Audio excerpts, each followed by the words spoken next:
네, 뵙게 돼서 반갑고 영광입니다.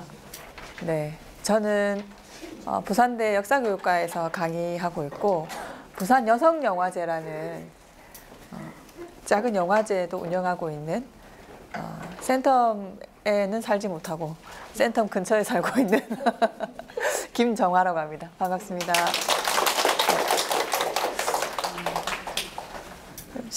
제가 이제 강의 좀 길게 할 거라고 엄청 욕심을 내서 여기 뭐 많이 적어놨는데 또 시간을 한 1시간 40분만 하라고 하셔가지고 네, 그 중에서 어쨌든 엑기스만 뽑아서 한번 강의를 해보도록 하겠습니다. 네, 잠시만 이걸 조금 땡길게요, 선생님. 네. 보이시겠죠? 네네, 괜찮습니다. 우리가 오늘 젠더를 할 거잖아요. 많이 들어보셨죠? 그죠? 젠더란 용어를 참 많이 쓰고 요즘 젠더 감수성 이런 용어도 쓰고 막 이렇게 하고 있습니다. 이게 뭘까요? 우리말로 번역하면 뭘까요? 우리말로 다시 바꾸면. 이건 영어니까. 성별? 성별? 자, 되게 어려운 용어예요. 다시 그냥 성이나 성별이 나왔으니까 다시 우리가 성이란 단어가 있다. 그죠? 한자지만 이거를 만약에 다시 영어로 바꾸면 지금 말씀하신 젠더도 되겠죠. 그죠? 되게 어려운 용어지만 또 아는 거 뭐 있습니까? 섹스. 네. 화이팅. 그래서 우리가 비행기에서 요렇게 섹스라고 돼 있잖아요. 그럼 뭐 적어야 됩니까? 가끔 한다. 네, 주어에 이런 거 적으시면 안 되고. 주어에 이런 거 적으시면 안 되고 아니면 영표, 꼬표 해본 적 있다 이거 적으시면 안 됩니다. 그죠? 이거 뭘 물어보는 겁니까? 성별을 물어보는 거예요. 네. 근데 성별을 확신할 수 있나요, 우리가? 너무 정확합니까? 나는 여성입니까? 네. 그러니까 우리가 여성을 어떤 기준으로 보는가에 따라서 저는 개인적으로 여성 호르몬이 나오는 기관이 하나도 없어요, 몸에. 네. 제가 중간에 아프고 여러 가지 문제가 생겨서 하나씩 다 제거를 해가지고 하나씩 남아있는 게 없어요. 네. 그래서 이게 내가 생물학적 기능으로 만약에 봤을 때 기준을 삼는다면 별로 여성이 지금은 또 아닌 것 같은 느낌이 드는 거예요. 그리고 시간이 지날수록 점점 더 예.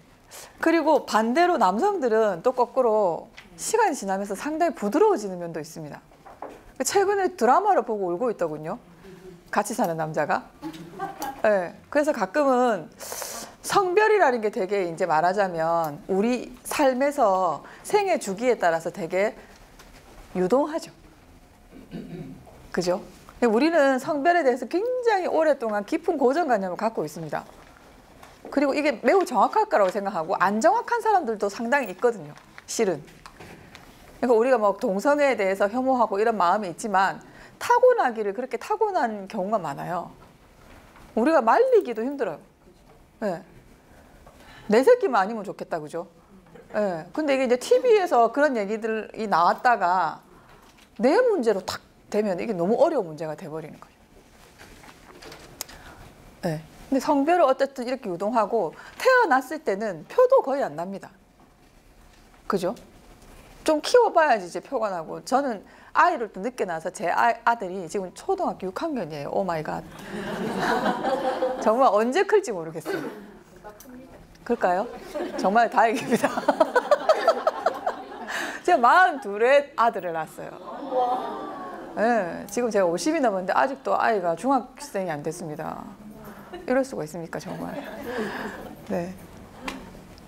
근데 이 아이도 처음에 태어났을 때는 거꾸로 저는 위에 딸은 또 고3이에요. 네, 근데 걔도 결혼한 지 8년 만에 낳았어요, 제가. 애가 그렇게 안 생기대요. 정말. 그리고 이제 걔를 낳고 6년 동안 혼자 이제 크다가 동생이 갑자기 태어나서 둘이가 제가 봤을 땐 전생의 원수였던 것 같아요. 와, 이렇게 싸울 수가 있습니까? 네. 근데 어쨌든 딸은 씩씩하게 생겨서 밖에 데리고 나가면 어릴 때 항상 어머 어머 너는 왜 누나 옷을 입고 나왔니? 엄마가 옷을 안 사줬니? 막 이랬어요. 근데 아들은 좀 예쁘장하게 생겼어요, 거꾸로. 그래서 아들을 보면 사람들이 전부 다 어머 너 예쁘게 생겼다 이러면 우리 아들이 어릴 때부터 기분 나빠. 예쁘단 말 제일 기분 나쁘대요. 지금도. 눈도 너무 커요. 요즘 눈은 되게 작고 긴 눈이 대세인데 얘가 약간 19세기 눈인 거예요. 너무 안타까운 거야. 어쨌든 문제는 성별을 대하는 우리의 태도도 그죠? 계속 변하는 거죠. 네, 이게 되게 고정되어 있다고 생각하는 거는 좀 오산이다 할 수 있습니다. 네. 근데 문제는 이 젠더는 어떤 거냐면 우리가 성별을 갖고 있잖아요. 생물학적으로 또 어떤 시기는 되게 정확하기도 하고 막 성별을 갖고 있는데 이 성별에 대해서 우리가 뭘 하는 거냐면 가치를 매기는 거예요. 그죠? 성별에 대해서 우리가 어떤 가치를 매겨요. 그래서 제가 8년 만에 아이를 가졌으니까 얼마나 난리가 났겠어요. 결혼했을 때. 그래서 우리 어머니가 뭐라고 얘기하셨냐면 진짜 8년 만에 애를 가졌으니까 이왕이면 뭐였으면 좋겠다? 아들이었으면 좋겠다 이렇게 얘기했어요. 왜냐하면 또 우리 집안이 남편이 3형제인데 아무도 딸이 없었어요. 우리 시아버지 돌아가시기 전까지 큰며느리한테 이혼하라고 말씀하셨어요. 아들은 못 낳아서 니는 안 되겠다. 그래 돌아가셨거든요. 근데 이제 제가 아이를 가졌잖아요. 우리 남편은 뭐라 얘기했냐면 자기는 낳다 하면 무조건 아들이라는 거예요. 근데 딸이 태어났잖아요. 그래서 우리 엄마가 또 딱 그 우리 딸을 태어나자마자 보면서 뭐라고 얘기하셨냐면 우리 엄마가 이제 77이거든요. 이왕 나오는 거 뭐 하나 달고 나오지. 진짜 안타까워하셨어요. 네. 그리고 그 후 6년 만에 이 집안에 유일하게 아들이 태어났잖아요. 초등학교 6학년. 어떻게 됐겠어요? 난리 났습니다. 왜 그런지 모르겠으나 우리 시아주버님 저한테 전화 오셨어요. 재수 씨 너무 고맙다. 내가 나한테 축하한다 말해야지 고맙다 하면 안 되는데 내가 이렇게 얘기했거든요. 그때 왜 고맙다고 하지? 축하한다고 해주세요. 그냥 어떻게 키울래 늦은 나이에 걱정도 해주시고 이렇게 얘기했는데 이제 이야기가 그렇게 흘러가죠. 이게 무슨 말이냐면 우리가 성별에 뭘 매긴다? 가치를 매겨. 네. 남성이 더 낫다고 아들이 더 낫다고 생각을 하셨습니까? 선생님 왜 그렇게 생각하셨습니까? 어릴 때부터 그래 머리에 주입. 그렇지 주입된 거죠. 왜 이렇게 주입을 시켰을까? 아니 뭐 그게 뭐 사회적인 왜 그랬을까? 노동 그러니까 예전에는 우리는 이런 게 있어요. 호모사피엔스는 애를 키우는데 시간이 너무 많이 걸려요. 우리 인간은 그죠? 키워도 20살이 돼도 독립이 안 됩니다. 한국은 더더욱 그렇습니다. 그리고 부모님들이 집도 사줘야 됩니다. 사주지 맙시다 우리. 사주지 맙시다. 그러니까 이렇게 긴 세월 동안 투자를 해서 아이를 키우는데 국가가 오랫동안 노후를 보장 안 해줬잖아요. 이제 우리가 복지에 대해서 얘기하고 노인 인구가 많아지는 거에서 대비를 얘기하고 있는데 문제는 얘를 잘 키워서 내가 노후도 보장받고 우리 또 죽으면 심지어 재산을 지으면 진짜 우리가 알까요? 죽고 나서 어쨌든 모르겠는데 뭐 그런 것들 일종의 상속과 뭐 노후 뭐 이런 거 보장받기 위해서 한 자식은 되게 잘 돼야 된다는 우리가 강박을 갖고 있었고 그 잘 되는 자식이 장남이면 좋겠다. 뭐 그리고 결혼 제도 자체도 여성은 남의 집으로 시집을 간다 자꾸 보낸다 생각했으니까 그죠? 요렇게 이제 사회적으로 그 시기에는 여러 가지가 맞물려서 남성을 굉장히 한편으로 우월한 성별 혹은 필요한 성별이라고 되게 오랫동안 우리가 생각했던 거죠. 젠더는 뭐냐면 성별을 가진 인간에게 어떤 사회적 가치를 매겨서 여기서 끝나지 않고 어딘가에 그 성별을 가진 인간을 배치하는 거예요. 우리 보통 여성은 어디에 배치합니까? 그래서 올해 또 한 18세기 이후에 여성은 어디에? 집에. 가사노동에 배치하죠. 왜 여기 나와 계세요? 뭐 우리 이런 거죠. 그래서 예전에 제 주변에 어떤 우리 어머니 친구분 중에 진짜 강력한 카리스마가 있는 진짜 씩씩한 분이 계셨는데 택시하고 이제 운전을 하다가 택시하고 왜 아주 좁은 골목길에서 이렇게 마주친 거예요. 한 10년 전쯤 일입니다. 근데 그 택시 기사분이 이렇게 말씀하셨대요. 아니 소뚜껑 운전이나 하지 아침에 왜 차를 몰고 여기에 나와서 내가 가는 길을 막느냐. 그분이 시동을 딱 끄고 내렸어요. 알겠어, 난 밥하러 갈게. 차를 놔두고 와버렸어요. 그렇게 하셨어요.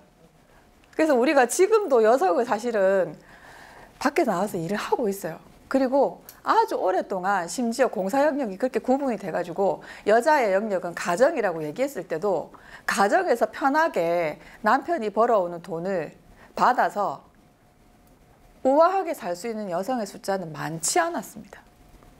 왜? 남성에게 임금을 그 정도로 안 줍니다.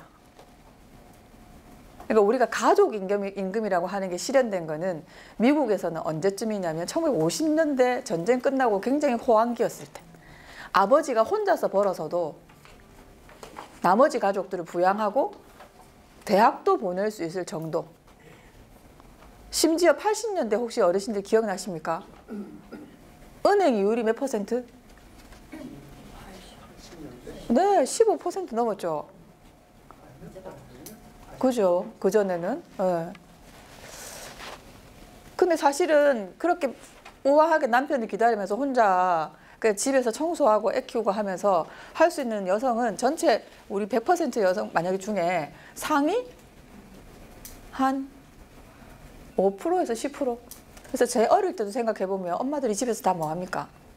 인형 눈 달고 미역줄기 있잖아요. 우리 동네는 미역줄기 찢는 거 진짜 많이 했어요.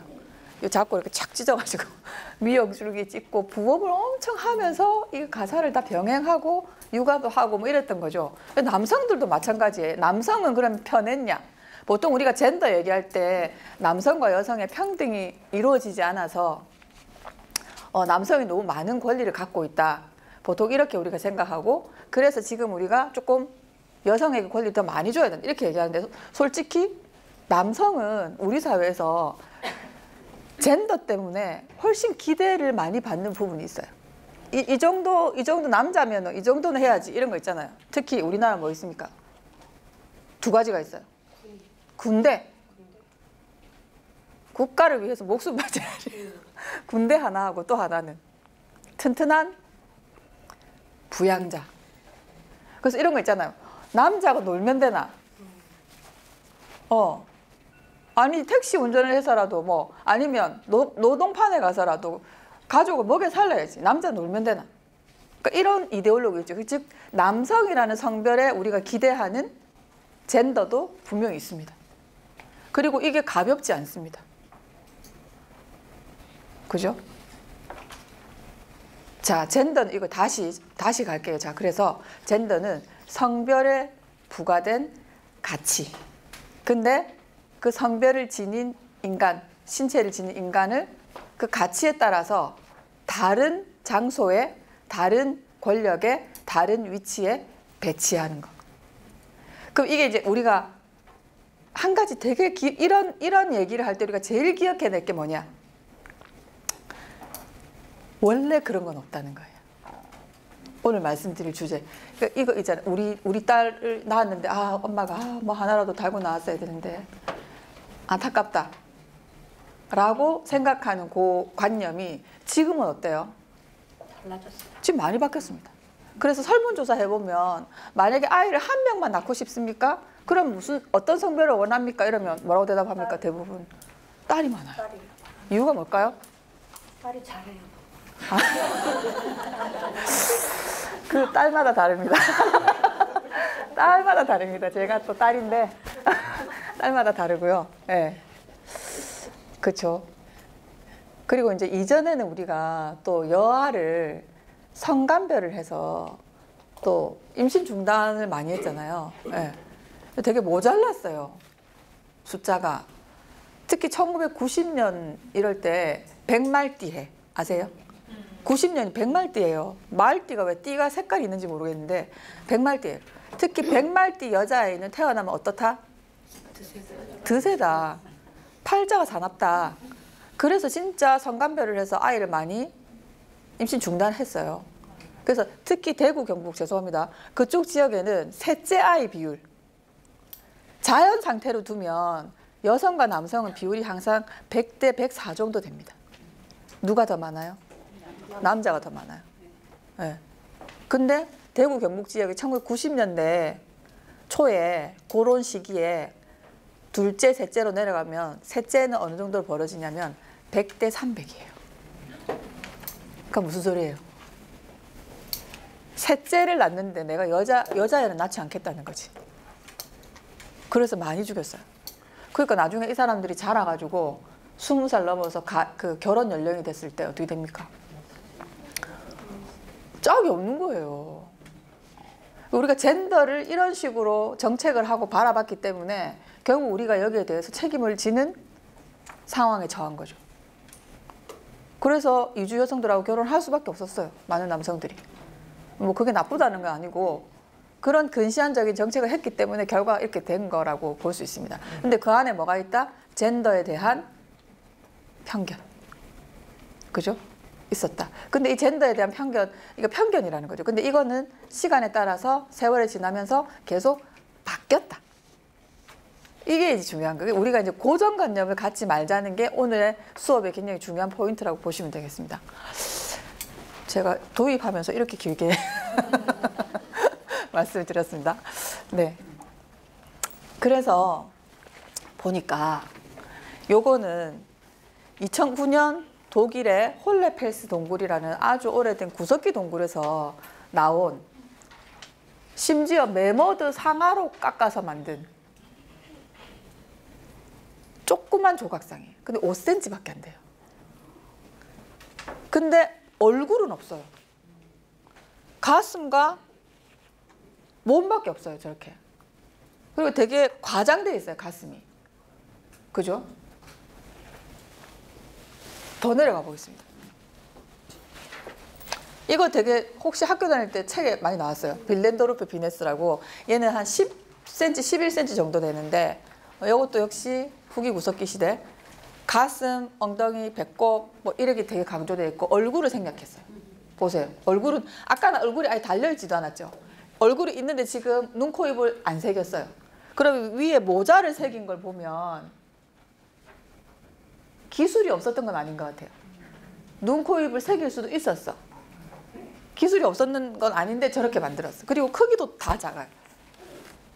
근데 이상하게 요렇게 작아요.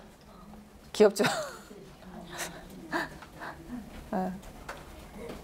그리고 코스텐키 비너스라고 러시아 지역 유적에도 계속 유적에서도 이렇게 가슴이 늘어져 있고 배는 이렇게 볼록하고 엉덩이가 쳐져 있고 얼굴은 대부분 머리는 거의 안 새긴 이런 게 대량으로 발굴되는데 이 시기는 문제는 뭐냐면 남성상을 안 만들었어요. 조각상, 구석기 시대 인간 조각상은 최초로 만든 게 여성상이고 아주 오랫동안 여성상만 만들어요. 왜 그랬을까요? 그리고 이 모습이 어때요 지금? 배가 볼록하고 가슴이 저 정도 부풀어 있으면 어떤 뜻입니까? 임신. 죄송합니다.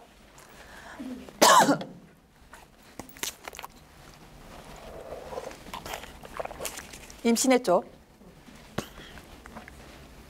자, 그러면 이걸 왜 만들었을까에 대해서 여러 가지 설이 있어요. 그 중에 하나는 이런 거예요.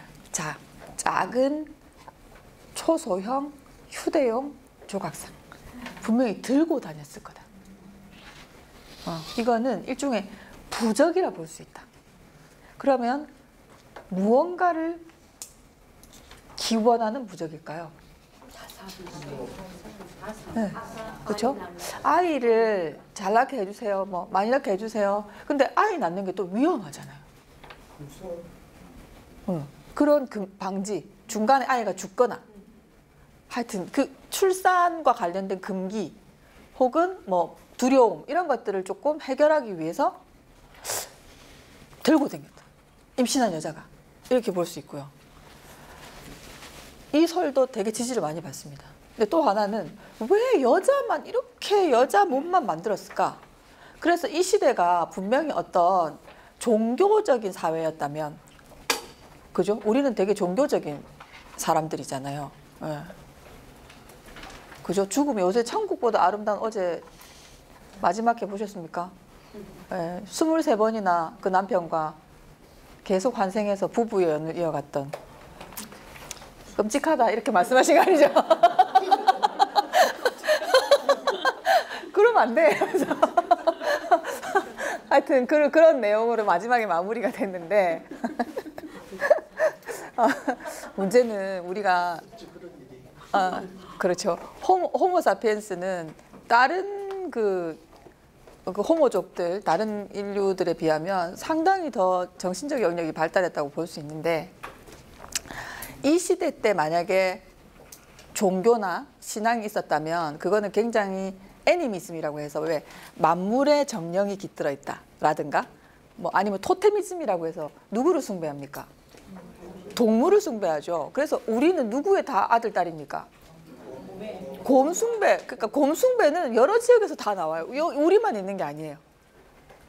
네, 쇼베 동굴이라고 그 유명한 동굴에도 보면 동굴 곰을 숭배했던 흔적이 남아 있습니다.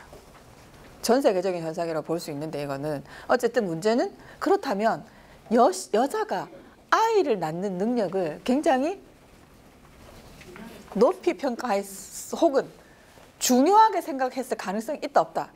있다. 왜 그랬을까요, 그러면? 죽잖아요. 여자는 뭘 하기 때문에? 여자가 아이를 낳기 때문이죠. 남자가 낳았으면 좋겠어요. 한 번씩 돌아가면서. 못 낳아. 근데 남자는 못 낳잖아요. 근데 여성은 아이를 낳아요. 어떤 사람들은 또 이렇게 얘기해요. 구석기 시대 때 처음에는 남성이 무슨 역할을 하는지 몰랐을 가능성도 있다. 출산 과정에서 아이는 태어나는데, 또 우리가 기본적으로 성욕을 갖고 태어나기 때문에 뭐 성관계를 하거나 이렇게 해서 생식을 했는데, 남성이 도대체 이 과정에서 어떤 역할을 하는지 정확히 몰랐을 가능성이 있다. 그럼 누가 더 중요해지냐면 어머니, 여성. 그죠? 그래서 지금까지 남아있는 여러 지역의 창세 신화 있잖아요. 최초로 세상을 창조한 이야기에 보면 최초의 신이 다 누구? 여신이에요. 맞죠? 자, 중국의 기낙 쪽에서 전해지는 아모요백 신화 잠깐 소개해드리겠습니다. 자, 소수민족 중에 하나예요. 물이 넘실거리고 있는 곳에서 어느 날 거대한 여신이 태어나요. 그 여자는 어디서 나왔지 물어보면 안 됩니다. 왜? 신화에 뭐가 하나 나와야지 시작이 되니까 일단 여자가 나와요. 그래서 이 여자가 해서 땅을 만들고 손으로 하늘에 들어올립니다. 천지를 분리해요. 제일 처음 하는 그거예요. 천지를 분리하고 입김을 불어넣어서 공기를 만들어요. 그리고 자기 몸에 때를 털어가지고, 상상하지 마세요. 자, 때를 털어가지고 식물을 만들고, 자기 손에 때를 털어가지고 인간과 동물을 만들어요. 그리고 두 눈을 부릅떴어요. 뭐가 됐을까요? 두 눈을 부릅떴어. 태양이 두 개가 됐어. 너무 밝아. 한쪽 감았어. 한쪽이 달이 됐겠죠. 뭐 이런 단순한 얘기예요. 근데 여신의 몸에서 떨어져 나온 모든 동식물, 인간까지 너무 말을 많이 하는 거예요. 여신의 영혼을 나눠받은 존재들이라서 다 말을 했어요. 시끄러워 죽겠어요. 그래서 안 되겠다. 죽여야 되겠다. 그래서 하늘에 7개의 태양을 띄워요. 다 말라주고 식물이. 그럼 동물들도 난리 났겠죠? 그러다가 인간 중에 이 기낙 쪽의 조상인 마흑과 만유라는 오누이를 배에 태워서 7박 8일간의 홍수를 일으켜요. 어디서 많이 들어봤다. 노아의 방주. 네, 홍수 신화는 진짜 여러 지역에 또 많이 있습니다. 그리고 다 죽고 나서 마흑과 만유는 오누이인데 둘이 나와갖고, 그럼 세상에 오누이밖에 없어. 그럼 어떻게 해요? 결혼해야죠. 감사합니다. 그래서 근친상간에 언제나 나와요. 그럴 수밖에 없어요. 왜냐하면 엄마 하나에서 비롯된, 그래서 이 오누이 마흑과 만유가 둘이 결혼을 해서 7명의 아이를 낳아요. 그 중에 제일 큰 아들은 벌이 물어가 버렸대요. 제가 처음에는 이 얘기를 듣고, 아니 벌이 사람을 어떻게 물어가, 막 이렇게 생각했거든요. 근데 우리 아들이랑 걔가 곤충에 미쳐갖고 한때 책을 읽다 보니까 예전에 공룡시대 때는 곤충이 잠자리가 1m가 넘었대요. 산소 포화도 이런 게 우리랑 달라가지고, 이 사람 어디서 들은 거 아니야? 이렇게 큰 곤충이 있었다는 걸 알았나? 라는 생각이 들었는데, 어쨌든 그렇게 이제 벌한테 물려가고, 나머지 6명이 기낙 쪽에 이제 조상이 됐다. 이런 신화가 전해져요. 이게 아주 여신 창세 신화의 아주 끝판왕이죠. 천지 창조하고 모든 존재를 창조하고 동시에 죽일 수도 있어요. 그래서 이런 신화 속에서는 삶과 죽음이 하나의 원리로 통합되어 있습니다. 우리는 자꾸 삶에 대해서만, 탄생을 축하하고 삶에 관심을 가지지만 죽음으로 관심이 오랫동안 없었죠. 요즘 많이 관심 가지고 다시. 그죠? 그리고 전체 자연에서 보면 우리는 순환하는 그 고리 안에 들어가 있습니다. 인간도. 우리가 지금 굉장히 다른 존재가 돼버린 것처럼 착각하지만, 그죠? 그래서 이런 여신들이 중심이 된 신화에서는 이 여신이 바로 삶과 죽음을 통합하고 있어요. 이게 다르지 않다는 걸 말을 해요. 자, 그리스 가이아 신화. 어디서 가이아가 나왔다? 가이아 어디서 등장해요? 자, 한국의 어린이가 꼭 읽어야 될 100대 도서에 그리스 신화 들어갑니다. 이상한 내용인데, 근데 엄마들이 읽은 사람이 별로 없어. 그러니까 아빠들도 읽은 사람 물어보면 잘 모르세요. 자, 가이아는 카오스에서 나왔어요. 그래서 그게 바로 혼돈에서 탄생한. 가이아가 세상에 나밖에 없잖아요. 어떻게 했을까요? 그리스 신화에 따르면 처녀 색식으로 폰 에로스라는 생명의 신과 타르타로스라는 죽음의 신을 낳아요. 이 어머니가 뭘 낳았어요? 삶과 죽음을 창조했어요. 그리고 그러면 세상에 아들 둘이밖에 없어요. 어떻게 할까요? 아들과 결혼해요. 그래서 그 아들 중에 에로스랑 결혼하겠죠, 당연히. 이 에로스는 우리가 알고 있는 아프로디테 그 아들 아닙니다. 생명의 신, 원시의 생명의 신. 그 생명의 신과 결합해서 많은 아이들을 낳는데 그게 티탄족이에요. 모르셔도 됩니다. 어쨌든 저승의 신 타르타로스라는 죽음을 상징하는 애가 결혼을 할 수 없었겠죠. 자, 가이아 그리스 신화에서도 이렇게 흘러가요. 여신에서 다 비롯됐어. 그 왜 우리 신화에는 없지? 우리는 지금 알고 있는 게 누구밖에 없어요? 웅녀밖에 없잖아요. 웅녀보다 더 오래된 존재가 있습니다. 제주도에 놀러 가시면 가끔씩 들으실 수 있습니다. 누구? 제주 마고할미. 네, 설문대 할망. 이 할머니는, 이 설문대 할망은 우리가 원래 할머니라는 뜻이 아니라 할망이 큰 엄마란 뜻이거든요. 이 큰다는 게 뭐냐면 거인 여신이란 뜻이에요. 그래서 제주도 사람들이 전해주는 이야기에 따르면 할망은 제주도 앞바다를 걸어 다니면 무릎까지밖에 안 찼대요. 바닷물이. 그리고 한라산이 할머니 베개예요. 할망에. 그 다음에 우도. 우리 꼭 가잖아, 땅콩 아이스크림 먹으러. 자, 우도 가는데 우도는 뭐였을까요? 좀 넙대대하게 생겼어요. 할망의 엉덩이. 할망의 빨래판. 할망이 뭐 신이 빨래를 하고 날리고. 할망의 빨래판이라고 제주도 사람들이 얘기를 합니다. 그리고 뭐 할망이 이렇게 앞치마에 흙을 이렇게 막 움직이다가 살짝 옆으로 터져서 흘러내린 그 흙이 뭐다? 성산일충부. 뭐 예를 들면 네, 그런 거예요. 이 할망은 얼마나 거대한지 상상을 해보세요. 근데 우리 신화에서는 천지 분리까지는 안 해요. 이게 1단계의 되게 중요한 창조행인데, 그거는 우리 신화에서는 그 대왕별 소왕별이라고 그 염라대왕인가 하여튼 누구의 아들들 둘이가 있거든요. 하여튼 그 친구들이 그 신들이 해요. 어쨌든 우리 신화에도 있어요. 자, 이렇게 다들 전부 좀 이런 얘기를 하고 있죠. 왜 그럼 여성의 생식력이 이렇게 중요했을까? 왜 그럴까요? 어디 갔지? 잉태. 예. 자, 근데 결혼제도하고 상당히 관련이 있습니다. 이게 정확하게 여러 가지 확인할 수 있는 게 많지는 않지만 우리가 왜 구석기 시대까지 올라가야 되니까 인류는 아마도 결혼을 집단혼을 했을 가능성이 높다는 거죠. 집단혼. 이게 일부 일처제가 아니란 뜻이에요. 집단과 집단이 결혼한다는 말은 무슨 말입니까? 노골적으로 얘기하면 성관계를 배타적으로 하지 않는다는 뜻이에요. 섹스 파트너가 여러 명이란 말이에요. 그죠?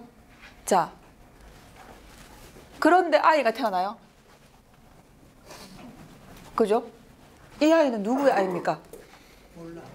엄마의 아이. 그렇죠. 몰라라고 하시는 분들은 굉장히 남성 중심적인 사고를 갖고 아빠를 모르는 게 되나? 하실 수 있는 건데 누구 아들? 엄마 아들. 엄마가 안 낳았으면 좋겠어요. 제가 늘 얘기하지만. 근데 너무 정확해. 그래서 예전에 미혼인 관계에 아이가 태어나잖아요. 출생신고 누구만 할 수 있습니까? 엄마만 할 수 있어요. 아빠는 못해요.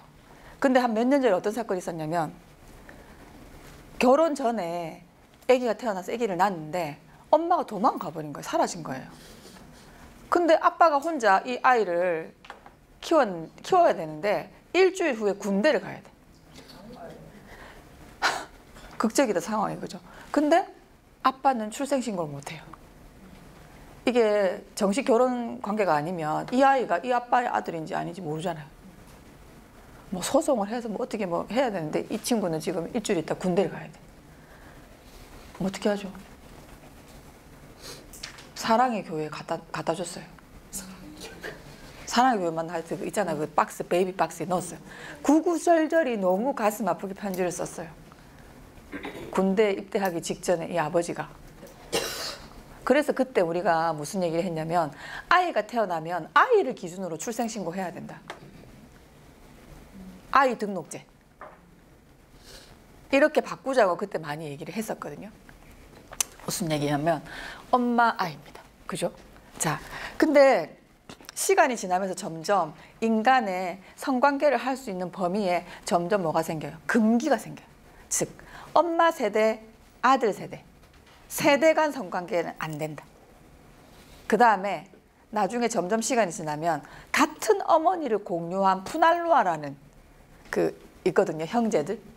그 엄마가 같은 사람들끼리는 성관계 하면 안 된다. 점점점 금기는 늘어나요. 나 조선시대 정도 가면 어떻게 됩니까? 우리는 동성동본 얘기 들어보셨죠? 그죠? 동성동본 너무 많잖아요. 그리고 성도 사실은 이게 언제부터 내가 뭐 김씨가 되는지 이씨가 되는지 안 정확한 사람들도 많습니다. 저는 집안의 족보를 뒤져보면 훌륭한 사람이 아무도 없어요. 그래서 이 족보는 내 생각에는 아니 우리는 약간 상민의 피일 거야 분명히. 아니면 노예일 수도 있어 이렇게 얘기했는데 어쨌든 문제는 금기 점점 많이 생겨요. 그리고 역사에서 드디어 신석기 혁명이 BC 7000년 정도에 일어나거든요. 자, 신석기 혁명이 일어나면 드디어 구석기 시대 때 막 돌아다니는 유목민들이 어느 한 군데 정착을 하게 됩니다. 그죠? 그리고 인공적으로 힘을 이용해서 농사를 짓게 됩니다. 그럼 뭐가 생기냐면 구석기 시대 사람들이 우리보다 되게 못 먹고 못 살았을 것 같잖아요. 아닙니다. 유골을 발굴해보면 훨씬 더 튼튼해요. 신석기인들보다. 단백질도 많이 먹었어요. 구석기 다이어트 하시죠? 고기 먹어요. 구석기 다이어트 있어요 요새. 네, 별 다이어트. 그냥 적게 먹는 게 적게 먹고 많이 움직인다. anyway, 어쨌든 정착을 하게 됐어요. 자, 그러면 구석기 시대 때는 인구가 안 늘어납니다. 대신에 잘 먹긴 했는데 혹시 누가 한 사람 아프면 어떻게 할까요? 다른 장소로 갈 때 어떻게 할까요? 버리고 하지. 그러니까 전염병도 많이 안 생겨요. 적정한 인구 집단이 한 150 정도였대요. 더 이상 늘어나면 유지하기 힘들어요. 근데 자, 신석기가 됐어요. 땅을 차지했어요. 농사를 지어요. 어떤 사람은 많이 생산해요. 어떤 사람은 더 좋은 땅을 갖고 있어요. 뭐가 생깁니까? 계급, 빈부격차. 그리고 잉여 생산물. 이게 뭐예요? 필요 이상으로 생산해서 가지게 돼요. 어떤 사람들. 그래서 이제 점점 계급이 분화돼요. 자, 문제는 계급이 분화됐어. 그리고 내가 이제 잉여 생산물도 갖고 있는 굉장히 권력 있는 사람이에요. 내가 죽을 때 어떻게 하고 싶어요? 내 재산을 자식한테 물려주지 맙시다, 여러분. 근데 물려주고 싶어요. 근데 문제는 뭐예요? 지금 남성들 입장에서는 누구밖에 몰라? 엄마만 정해져 있어요. 그래서 우리가 그 사회를 뭐라고 부릅니까? 모계제 사회라. 어머니를 통해서 이어진다는 뜻이에요. 자, 가부장제는 어떤 거냐면 가족 전체에 대해서 남성 연장자 가장이 생사 여탈권을 지는 게 전형적인 가부장제예요. 생사 여탈권은 뭐예요? 전현의 목을 쳐라, 이게 돼야 돼요. 근데 여성이 모계제 사회에서 그 정도 권력은 없었을 거라고 생각합니다. 그 정도로 아직까지 권력 차이가 크지 않은 사회였어요. 그래서 모계제 사회를 남아있는 지금 터키 같은 데 가면 모계제 마을 남아있거든요. 도시가 집 크기가 거의 비슷해요. 이게 무슨 말이에요? 권력을 그렇게 많이 가진 자는 없었다는 뜻이에요. 그죠? 자, 근데 문제는 이제 특히 남성들이 신석기 이후에 전쟁도 중요해지고 근육의 힘도 중요해지고, 그죠? 더 좋은 땅을 차지하기 위해서 점점점 시간이 지나면서 싸우게 되고 뭐 이렇게 된 거거든요. 자, 근데 상속을 하고 싶어. 내 아들을 정해야 돼. 근데 남성은 아이를 낳을 수 없어. 그럼 어떻게 됩니까? 어떻게 하죠? 누구를 통제해야 돼요? 여자 중에 누구? 여자를 다 통제할 필요는 없어요. 누구? 첫 번째. 두 번째, 세 번째도 있습니까? 첫 번째. 그렇죠. 우리 흔히 얘기하는 조강지처. 아내를 통제해야 돼요. 근데 이 여자를 통제하는 게 그렇게 쉬운 게 아니에요. 이 여자는 그전에는 자유롭게 돌아다니고, 우리가 성관계 금기가 없었던 시절에는 자유롭게 성관계도 했을 거고, 그러니까 뭘 강조해야 됩니까? 아내는 뭐 해야 된다? 일부 종사. 정조. 아내는 순결해야 돼. 순결해야 돼. 그죠? 네. 근데 어떻게 순결을 보장합니까? 묶어놔야지. 묶어놓을까요? 요새 최근에 나온 굉장히 재미있는 통계 중에 우리나라에 통계를 냈더니, 자, 손자, 손녀한테 누가 가장 용돈을 많이 주는가? 할머니, 할아버지, 외할머니, 외할아버지 중에. 외할머니, 왜요? 외할머니 가장 확실해. 경제권도 물론이지만 이 아이가 내 새끼라는 게 매우 정확해. 외할머니는. 네, 내가 난 딸이 또 낳기 때문에. 그래서 너무 웃기지 않아요? 그 통계가 나왔는데 외할머니가 제일 많이 준다는 거예요. 아, 우리는 진짜 정치적인 존재입니다. 자, 그래서 아까 묶어놔야 된다 말씀하신 것처럼 보통의 경우에는 여성은 어떻게 합니까?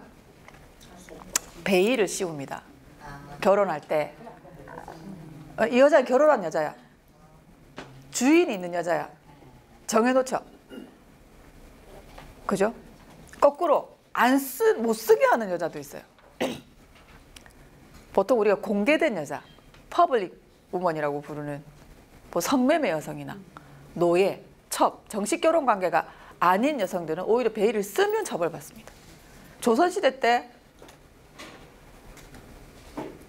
사대부가의 여성들은 장호 쓰고 가리지 않으면 외출할 수 없어요. 향단이가 없으면 춘향이는 밖에를 못 나가요. 그죠?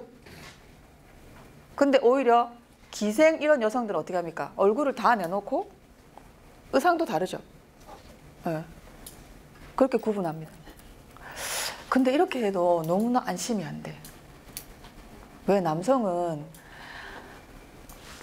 뭐 닮았다 여러 가지 뭐 있겠지만, 너무 닮았군 이렇게는 될 수 있겠지만, 그래도 확신할 수 없어요.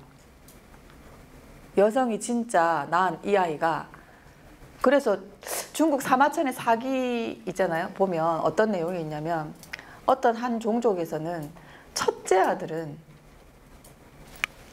맹자 어떻게 쓰는지 아시죠? 그릇 위에 올린 아들이라는 뜻이거든요. 첫째 아들은 그릇에 올려서 제사를 지내거나 혹은 잡아먹었다. 네. 왜 그랬을까요? 근데 시간이 점점 지나면서 아까 얘기한 금기가 많아졌다 했잖아요.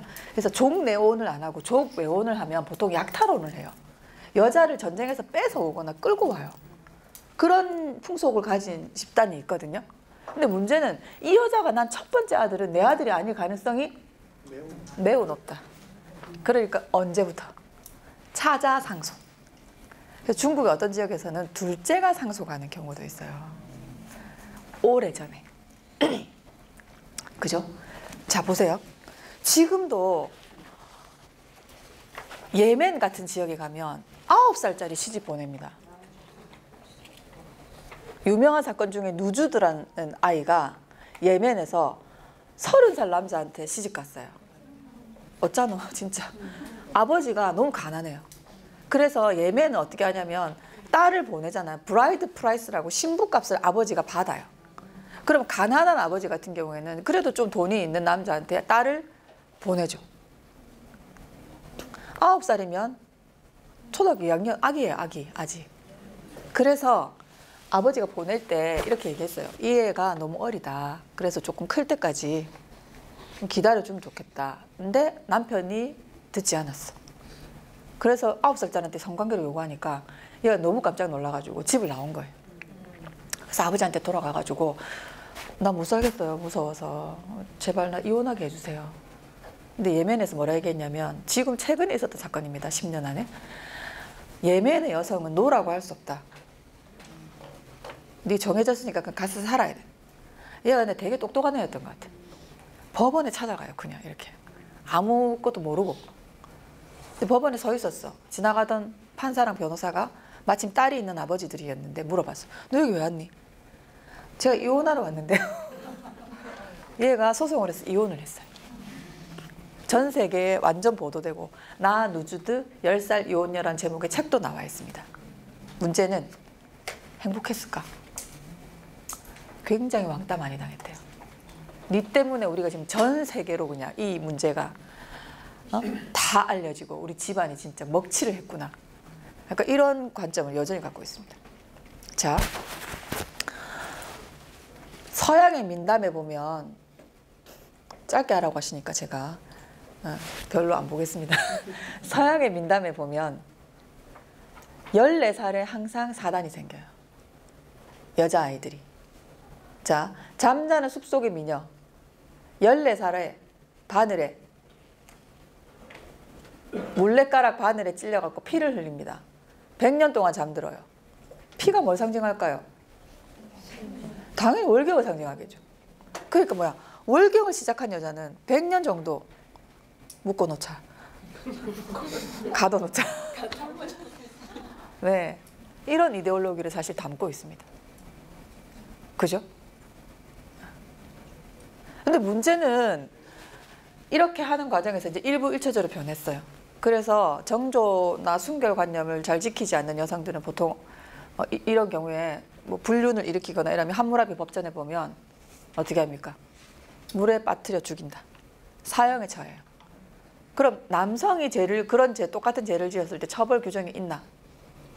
없습니다.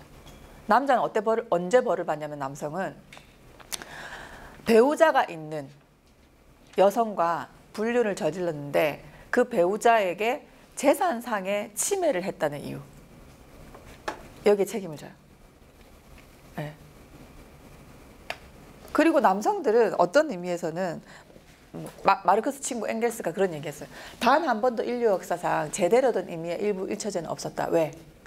남성은 굳이 자기 아들 확실한 자손을 확정하고 내 아들을 보기 위해서 아내만 통제하면 되지 자기 자신까지 통제할 필요는 없었잖아요.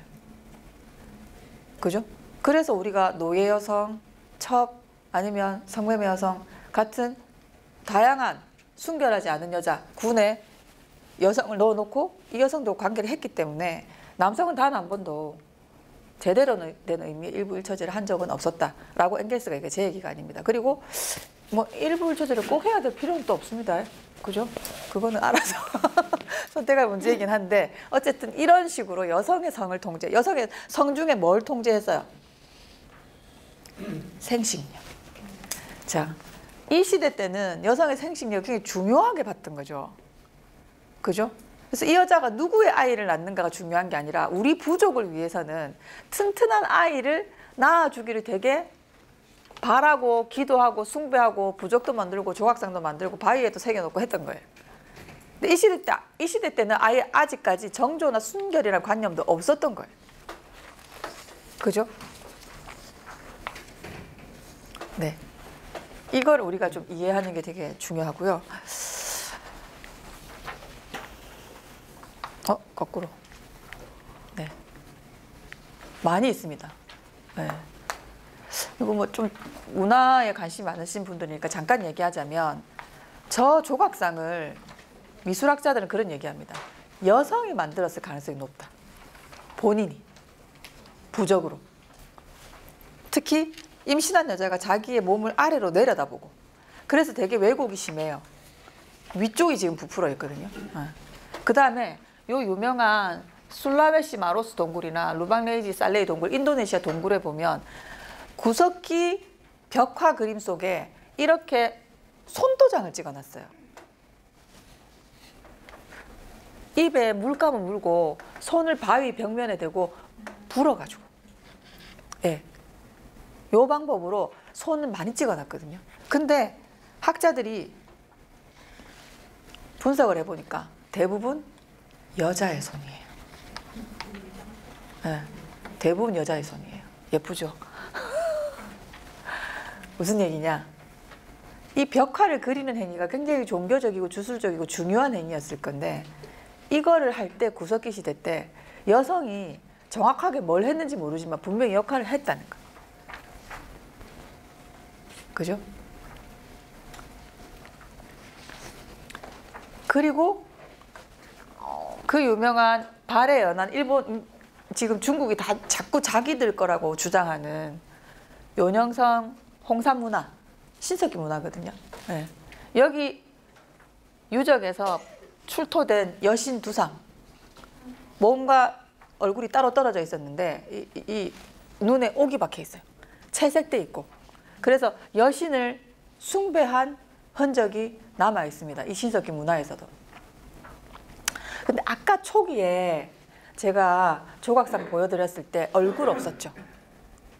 시간이 지나면서 이제 얼굴이 새기거든요. 왜 얼굴을 안 새겼을까? 기술이 없었던 건 아니라고 말씀드렸죠. 첫 번째는 해석할 수 있는 방식은 뭘까요? 우리 시대와 달리 얼굴이 안 중요하다. 얼굴 그게 멋인데 얼굴 안 중요하다. 지금 엄마가 지금 애를 낳느냐 이게 중요하지 얼굴 따위는 중요하지 않다. 일 수도 있고.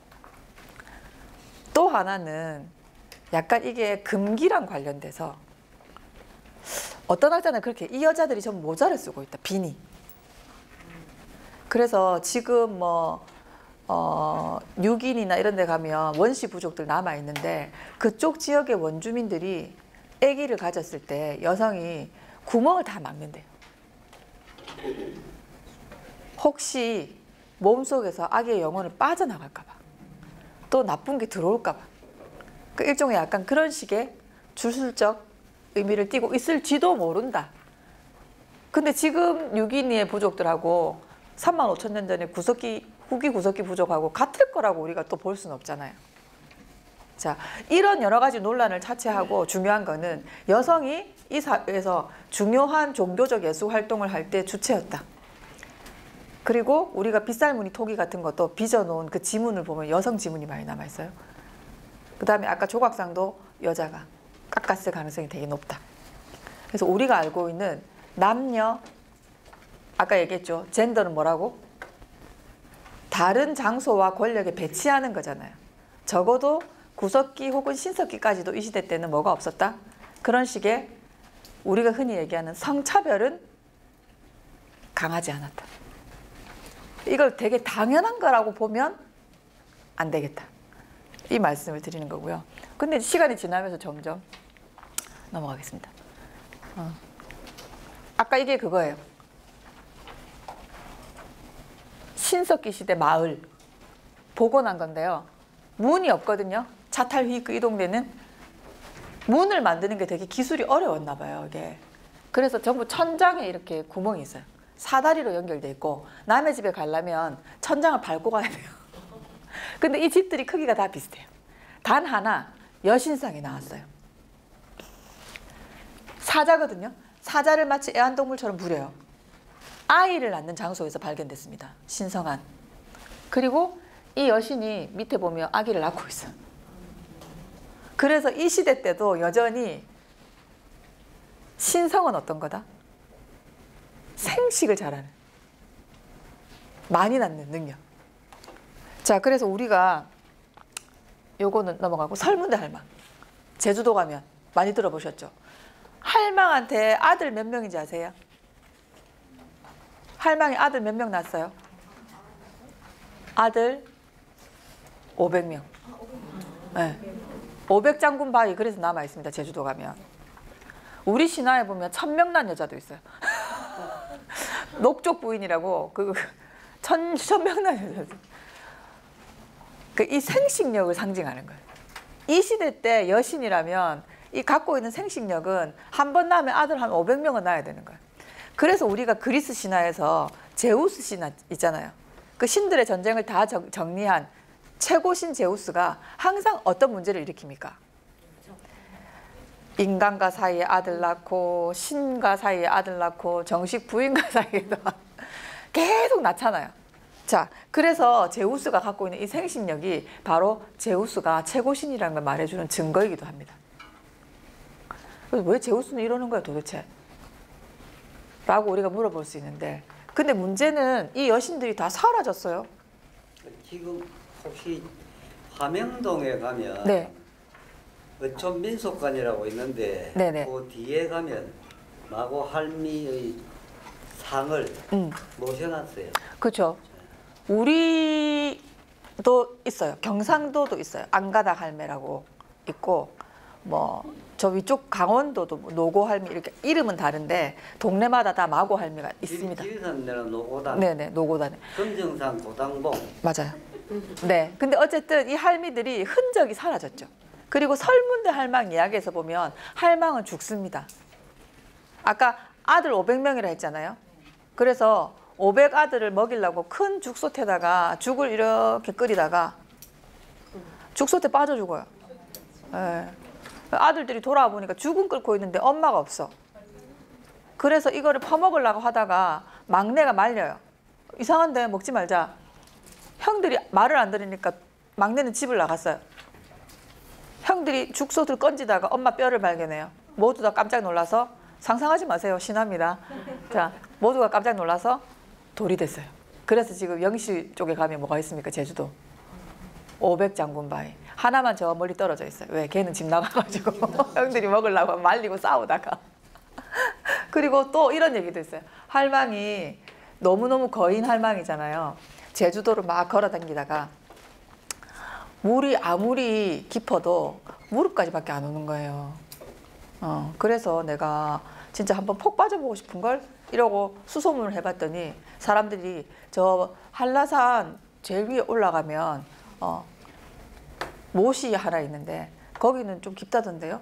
그래서 가서 할머니가 입구를 보니까 할망이 그렇게 넓지가 않은 거예요. 그래서 폭 들어갔더니 밑이 한없이 터져 있었어. 할망이 익사예요. 자, 이게 뭘 상징하냐면 이렇게 강력한 생식력을 자랑했던 여신이 이제 점점 사라진다. 쓰잘데기 없다. 그래서 여러 문명의 신화에서도 보면 이렇게 여신을 죽여버리거나 여신이 사라지거나, 아니면 제우스는 어떻게 하는지 아세요? 제우스한테 아내가 누구예요? 우리한테 유명한 아내 헤라 여신의 아내잖아요. 말고 정식 결혼 관계인지 아닌지 모르겠지만 메티스라는 여신과도 관계를 해서 메티스가 임신을 했어요. 근데 제우스가 신탁을 받아요. 이 아이가 태어나면 아버지를 해하게 될 거다. 그래서 제우스가 걱정이 돼갖고 임신한 메티스 여신을 산채로 잡아먹어요. 네. 그 메티스 여신은 죽지 않고 제우스 머리에서 계속 임신을 유지해요. 신화니까 가능합니다. 어떻게 그런 일이 이렇게 하시면 안 됩니다. 자, 그래서 9달 지나고 나서 제우스가 머리가 너무 아팠어요. 깨질 듯이 아팠어요. 그래서 이제 제우스가 대장장이신 헤파이토스를 부릅니다. 헤파이토스야, 머리가 너무 아프구나. 그렇다면 제가 머리를 깨드리겠습니다. 도끼로 머리를 착 갈랐더니 그 사이에서 아테나 여신이 창과 방패로 무장한 채 성인 여자의 모습으로 짜잔 태어납니다. 이게 아테나 여신의 탄생설화거든요. 이 신화 뭘 의미할까요? 제가 오늘 신화를 뭐 여기 어머니 살해하는 신화도 다른 이렇게 나와요. 보이시죠? 이게 뭘 의미할까요?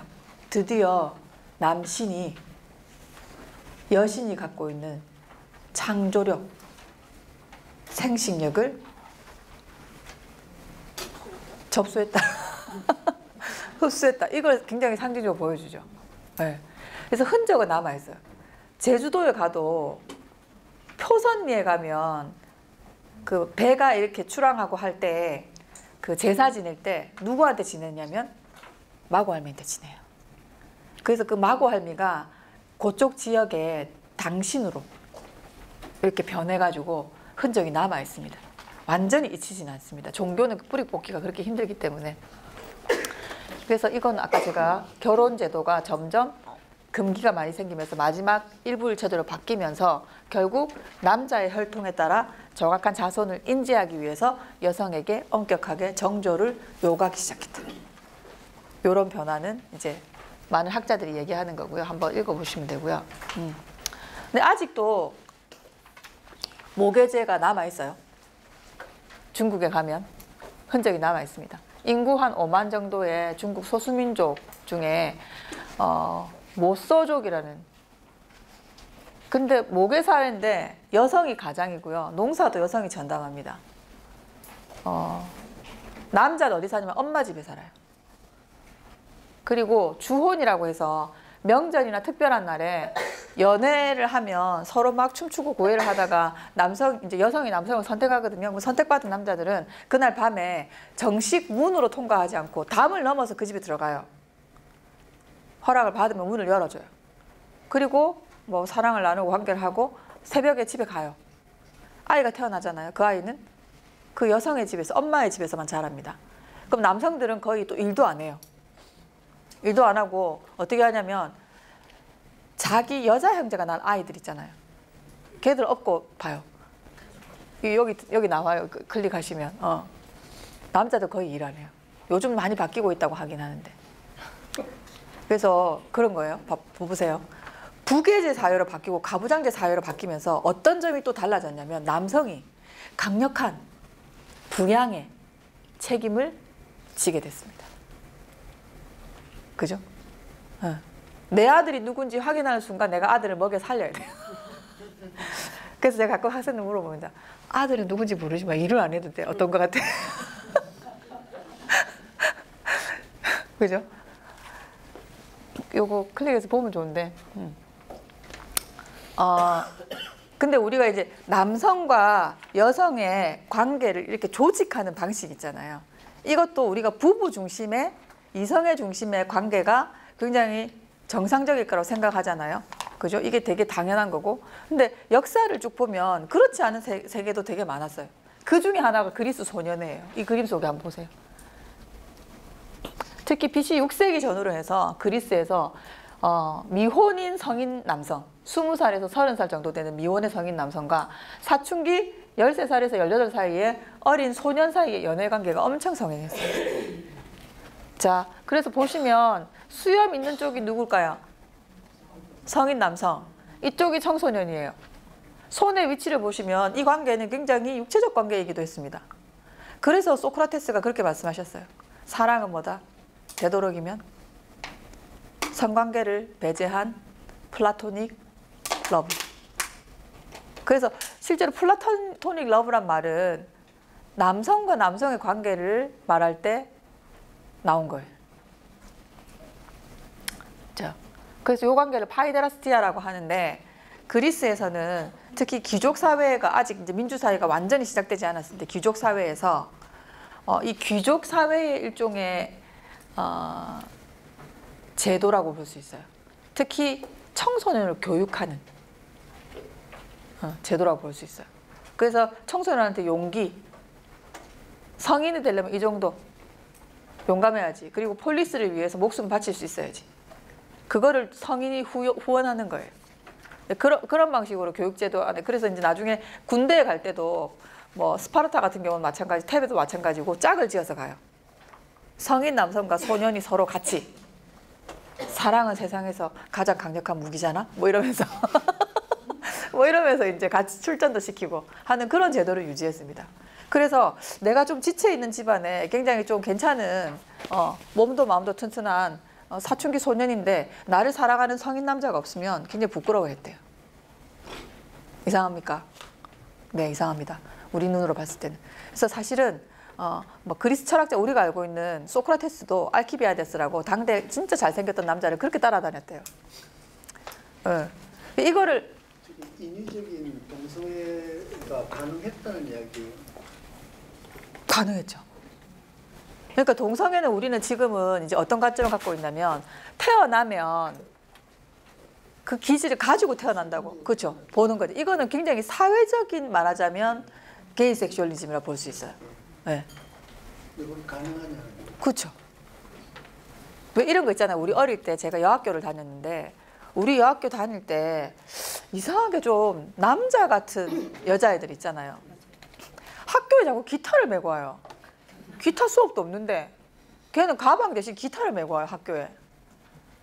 걔가 지나가잖아요. 여자애들이 난리가 나요. 그래갖고 아침에 걔가 오면 이 책상에 편지랑 초콜릿이랑 막 이런 게 막 쌓여있어, 걔는. 그것도 뜯어 먹어. 그리고 또 다음 또 기타를 메고 학교로 와. 공부를 안 해요. 그게 무슨 말이냐면 우리 역사는 보세요. 오랫동안 성별을 너무 분리한 사회였어요. 그죠? 생각해 보세요. 황제 한 명에 궁녀가 3만 명이야. 그 사회를 생각해 보세요. 근데 황제를 궁녀가 만날 가능성은 3만 분의 1이에요. 근데 궁녀들은 황제의 잠재적인 아내들이야, 다. 그래서 어떤 남자랑도 관계를 하면 안 돼요. 이 여자도 어떻게 됐겠어요? 미쳐버렸다. 미쳐버렸기 때문에 여성들 간에 동성애도 싹 틀 수 있는 조건이라. 저는 그래서 군대도 마찬가지인데 이렇게 오랫동안 여성과 남성의 영역을 분리했던 거 있잖아요. 이게 상당히 동성애적 경향을 부추긴 측면도 있다고 봅니다. 그래서 중세 초기에 아직 8세기, 9세기까지도 남자 수도원, 여성 수녀원 이런 식으로 분리해놨잖아요. 그래서 사실은 이런 전통이 되게 오래 영향을 미쳐가지고 서양의 중세도 보면 8세기, 9세기까지도 동성애를 저지른 성직자가 사냥하다가 들킨 성직자보다 벌을 약하게 받았어요. 사냥은 3년 회개해야 되거든요. 동성애는 1년만 회개해야 돼요. 근데 시간이 점점 지나면서 어떻게 되냐면 13세기를 딱 지나면 지옥의 묵시록이 강화돼요. 죽으면 지옥 간다. 그리고 지옥은 이렇게 생겼다. 어디 뭐 화탕지옥 뭐 이런 거 있잖아요. 자세하게 얘기하면서 그러면 어떤 죄를 지은 자는 어떤 지옥에 떨어질까 정해야 되잖아요. 그래서 점점 지옥이 자세해지고 죄의 경중을 구분하기 시작해요. 그러면서 동성애가 굉장히 용서받지 못할 죄가 됐어요. 그래서 어떻게 하냐면 13세기 이후에는 동성애를 하다가 발각되면 손발을 자른다. 1차 과실, 2차 과실, 페니스를 자른다. 뭐 3차 과실, 화형에 처한다. 이런 식으로 바뀌었어요. 저는 지금 우리 애가 다니는 우리 동네 학교, 중학교도 촌스러운 동네라 그런지 분명히 남녀공학인데 남자 반, 여자 반을 따로 만들어놨어요. 아직도 우리는 이걸 섞어 놓으면 뭔가 문제가 생길지도 모른다는 조금 두려움을 갖고 있습니다. 여자애들 여자끼리 모아놓고 남자는 남자끼리 모아놓으면 문제가 생기지. 제가 이제 우리 아들 중학교 가면 교장쌤 한 만나려고 생각 중입니다. 교장쌤 하지 맙시다 이거. 자, 그러다가 시간이 점점 지나면서 아까 동성애도 그렇게 하면 이제 화형시켜버리고 뭐 이렇게 되면서 서양은 특히 18세기 이후에는 공사 영역이 분리되면서 남성 부양자, 여성은 집안의 천사 모델이 부상해요. 그게 무슨 말이냐면 중세 때까지 생각해 보세요. 농사 지을 때도 마찬가지인데 아내가 역할을 합니까 안 합니까? 농사 지을 때. 어르신 농사 안 지어 보셨나요? 특히 밭농사는 누가 주로 합니까? 여성이 많이 해요. 그게 뭐 트랙터를 쓰거나 농기구를 많이 써야 되는 논농사는 남성이 많이 하고. 그죠? 그다음에 남자는 이제 위에 밭전자 밑에 힘력자잖아요. 네. 한자로. 네. 그 밭에서 힘쓰는 역할을. 사람. 그렇죠. 자, 그런데 어쨌든 남성이 공장에 일하러 나가지 않고 우리 집 주변에서 수공업도 하고 논에서 뭐 키우고 이러면 여성도 당연히 같이 노동을 하겠죠. 그래서 남자가 혼자 막 어렵게 부양해야 되는 상황은 아니었다는 거예요. 근데 중세를 지나면서 남성들이 이제 공장에 고용된 노동자가 돼요. 자, 공장에 일하러 가요. 돈을 벌어와요. 그 아내가 집에서 이렇게 아름답게 치장하고 천사처럼 기다려서 언제 와? 이러면서 이렇게 되면서 남성은 사실 부담도 커졌어요. 그죠? 부담도 커졌어요. 뭐 이런 이데올로기 때문에 그러면 많은 남성들 100% 남자들한테 100% 임금을 안 주잖아요. 그럼 남성은 이런 자기 분열을 겪게 돼요. 어떤 거냐면 내가 돈을 많이 벌어야 되는데 많이 안 벌리는 거예요. 그럼 거기서 오는 분열이 있습니다. 남성은 튼튼한 병사가 돼야 되는데 군대 가면 적응이 너무 안 돼. 뭐 어떻게 하죠?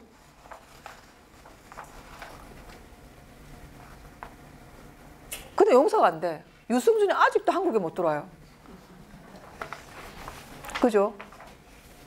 그래서 제가 같이 사는 남자한테 한번 물어봤어요. 유승준이 군대를 막 가려고 했는데 생각해보니까 너무 가기가 힘들어가지고 못 갈 수도 있잖아. 아, 국가를 상대로, 특히 국방부를 상대로 그런 거짓말을 한 것들은 절대로 한국에 들어오면 안 된다는 거예요. 그래서 내가 아니 30년이 다 됐는데 왜 이렇게까지 못 오게 해. 안 돼. 예외를 주면 안 된다는 거예요. 그거는. 그리고 이제 내가 학생들한테 물어봐요. 이제 우리가 그 병사 숫자로 이제 전쟁하는 시대도 좀 아니고 조금 군대를 모병제로 좀 바꾸면 어떨까? 가고 싶은 사람만 가고 대신에 월급을 좀 많이 주고 복지나 혜택을 좀 많이 빵빵하게 해서 좀 적성이 맞는 사람만 군대를 가면 어떨까? 군대 갔다 온 사람들 모두 반대합니다. 내 밑으로 다 가야 돼. 이렇게 얘기하거든. 내 밑으로 다 가야 돼. 너무 억울해. 사실 너무 억울하잖아요. 그 이데올로기 때문에 뭐 우리 일제시대 때 생각해보면 그 끌려가서 죽은 6.25도 생각해보면 전쟁에 동원돼서 죽은 병사 1차 세계대전 때 100만 명 넘게 죽었어요. 초기 몇 년 만에, 초기 며칠 만에. 그래서 전 세계에서 사상자 숫자로 1위가 2차 세계대전, 2위가 1차 세계대전, 3위가 중일전쟁, 4위가 뭔지 아세요? 한국전쟁. 네. 네. 그렇습니다. 그래서 사실은 이제 이게 저는 한편으로는 그래요. 이게 남성에게만 되게 유리했다라고 보진 않습니다. 젠더는 아까 말했잖아요. 가치를 매기고 어떤 권력의 자리에 배치하는 건데 대신에 남성에게 여성과 비교하면 그래도 조금 나은 혹은 조금 더 많은 권력을 준 게 맞아요. 근데 남자의 젠더로 봤을 때 그럼 남자는 그러면 마냥 편했냐? 아닙니다. 그것도. 그래서 우리가 이 문제를 어떻게 봐야 돼? 자꾸만 억울하고 이게 나의 어떤 개인의 경험과 이렇게 연결돼 갖고 아까 내 밑으로 다 가야 되라는 문제로 보면 안 된다는 거예요. 이게 거리를 두고 이 젠더라는 게 굉장히 구조적인 문제이고 이게 아주 오랫동안 시간이 지나면서 고대 때는 생식력을 가진 여성을 굉장히 존중하는 문화였다가 특히 그 여성의 생식력을 통제하기 위해서 정조와 순결 이런 걸 막 얘기하다 보니까 시간이 점점 지나면서 여성을 공적인 영역에서 배제하기 시작했어요. 그리고 공사영역 이렇게 분할되는 18세기 이후에는 특히 남성은 돈 벌러 나가고 여성은 집에서 기다리는 이데올로기가 만들어진 거죠. 실제로 그렇게 하진 않았어요. 많은 가나다 여성들이 다 공장에서 빨래 노동자로 일해요. 세탁부 있잖아요. 손 다 막 20살 되고 이미 다 여기 막 다 이렇게 그 중독돼 가지고 급격하게 늙어버리는 상태였는데도 불구하고 이제 그렇게 하는 거예요. 근데 우리는 여전히 아직도 이런 가정주부 상이 조금 남아 있어요. 특히 남성에게도 믿음직한 시민병사이자 동시에 강력한 부양자가 돼야지 이런 이데올로기 남아 있습니다. 근데 여기서 좀 자유로워져야 되는 거죠. 하고 싶은 사람도 있고 아닌 사람도 있겠죠.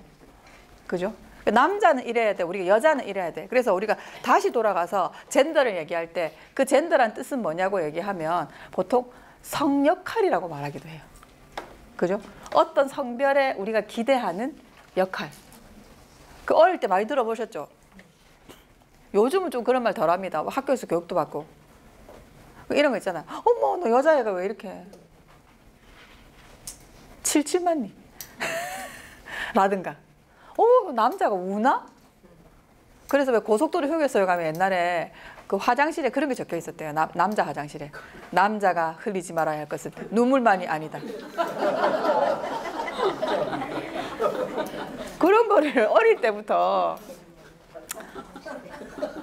그죠? 남자 화장실에 있는 걸 어떻게 알아요? 남자한테 들었어요? 아니 그래서 우리가 남성은 감정 표현도 드러내는 거를 되게 어제 천국보다 그 아름다운에 보면 천국 갔더니 김혜자 할머니 이제 김혜자는 80세 선택해서 늙어갖고 갔거든요. 남편은 30대로 선택한 거야. 그 남편은 너무 젊은 손석구가 나와요. 근데 시어머니는 더 젊어요. 알고 봤더니 시엄마가 와 있는 거예요. 근데 시어머니가 와가지고 손석구한테 뭐라 하냐면 아이고 딸이었어? 이렇게 하는 거예요. 왜? 설거지를 하고 있었어. 그랬더니 이 시어머니가 자기 아들 보고 아이고 난 딸인 줄 알았네. 그 뭐 달고 있으면서 뭐 부엌 가서 설거지하고 나는 환생일 할란다 꼴보기 싫어서 뭐 이러면서 이제 하여튼 제가 좀 극단적으로 말씀드렸지만 여전히 이제 그런 걸 갖고 있죠 우리가. 네. 그래서 우리가 이런 성역할에 대한 기대. 여자는 뭐 있잖아요. 조신해야 돼. 여자는 단정해야 돼. 부터 시작해서 또 남성들한테도 있습니다. 뭐 있습니까? 남자다워야 돼. 울지 마. 남자 새끼가 울고 감정도 통제해요. 그다음에 뭐 하여튼 남자 이런 거 있잖아요. 모든 상황에 남자는 잘 적응하고 헤쳐나가야 돼. 수줍어도 안 되고. 저도 옛날에 그런 거 많이 했어요. 연애할 때. 뭐 식당에 가가지고 이모 이렇게 부르면서 뭐 반찬도 좀 얻고 그런 거 할 줄 알아야지. 메뉴도 좀 팍팍 정하고 내한테 언제까지 뭐 먹을까 물어보지 마. 이러면서 제가 제 남편이랑 결혼을 하기 전에 이 남자가 너무 여성스러운 거예요. 웃을 때도 한 번도 소리내 웃지 않았어요. 미소만 띄고 심지어 큰 소리로 웃을 때는 손을 가렸어요. 이렇게 너무 이상하잖아요. 그래서 제가 그때 생각했어요. 내가 남성에 대해서 굉장히 젠더 편견을 갖고 있구나. 이 남자는 낯을 가리고 모르는 사람하고는 대화하기 되게 힘들고 웃을 때도 크게 소리 내서 못 웃을 만큼 사실 어릴 때 힘들었어요. 아버지가 되게 조금 강하고 억압적인 아버지여서 자기 목소리를 잘 못 내고 컸어요. 그래서 제가 이제 그런 것들을 다 이해하게 되면서 그냥 한 인간 존재로 내가 굉장히 젠더를 공부하는 사람이면서 거꾸로 이 남성에 대해서 굉장히 젠더 편견을 갖고 있었구나 라는 걸 깨닫는 순간 결혼해도 되겠다 생각했어요. 왜 그랬을까요? 제가 뭐 이런 생각이 들었어요. 그래서 저도 이제 그 편견으로부터 자유롭지 않은 사람이라는 거를 이제 계속해서 이제 발견합니다. 계속 성찰하고 발견하고 바뀌어 나갑니다. 저도 아들한테 가끔씩 그렇게 울지 마라 좀 그렇게 울어요. 왜 이렇게 웃는지 모르겠어요. 말하다가 울어요. 그냥 싸우면 이기지도 못해. 울어가지고. 누나한테도 어떻게 못 이겨요. 누나는 절대로 안 울거든요. 막 이러는데 막 얘는 시작도 하기 전에 울면서 얘기하니까 못 이겨. 자, 그래서 우리 역사를 잠깐만 보고 이제 40분까지 하라고 하셔가지고. 그래서 우리 역사에 보면 우리는 지금 이제 유교 영향 때문에 뭐 이런 거 있잖아요. 남존 여비, 뭐 남자는 하늘이 여자는 땅이고 이렇게 보통 생각도 많이 하고 이게 굉장히 우리의 오래된 전통인 것처럼 이렇게 이제 착각하는 경우가 많은데 실제로 가만히 보세요. 소선호는 이름 자체만으로 그죠? 저 칼과 도는 입에 칼을 물고 있는 거거든요. 소자 말이에요. 위에 칼도자에 입부자잖아요.